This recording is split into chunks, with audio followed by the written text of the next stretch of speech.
Hal-hazırda qüvvədə olan qaydalara əsasən mənzillərin və yaşayış məskənlərinin qazlaşdırılması üçün mənzilin, fərdi yaşayış evinin mülkiyyət sənədi ilə müraciət olunur və onun əsasında texniki şərt hazırlanır, layihə smeta sənədləri hazırlanır və hazırlanmış layihə smeta sənədləri əsasında həmin obyektlərin qazlaşdırılması həyata keçirilir. Qeyri-qanuni şəkildə mənzilin qazlaşdırılması baş verən zaman düzgün olmayan borulardan istifadə olunur. Boruların birləşmə yerləri, qaynaq birləşmələri yox, yivli birləşmələrdən istifadə olunur. Təyinatına uyğun olmayan yerdə qaz boruları quraşdırılır və bu gələcəkdə yarana biləcək fəsadlara imkan yaradır. Hansı fəsadlar yarana bilər bu zaman?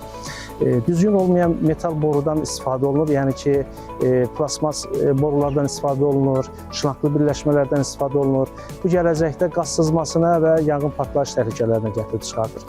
Və yaxud qaz borusunun düzgün olmayan şəkildə çəkilərək yaşayış otaqlarından keçirilməsi, hansısa binaların şaxtalarından keçirilməsi, gələcəkdə həmin borulara texniki baxış keçirilməsi imkanı məhdudlaşdırılır.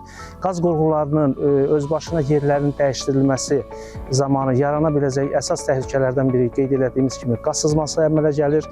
Həmçinin də həmin mənzillərin Azərqaz İstehsalat Birliyi tərəfindən istismara qəbulu zamanı hansı ki çatışmazlıqlar qeyd olunub istehlakçıların nəzərinə çatdırılan zaman artıq həmin mənzildə çəkilmiş xərci istehlakçılar ikinci səfər təzədən çəkmək məcburiyyətində qalırlar. Çünki həmin formada Azərqaz İstehsalat Birliyi həmin qazlaşmış ərazini və yaxud mənzili istismara qəbul edə bilmir və bu zaman istehlakçılar əlavə xərclərə düşürlər.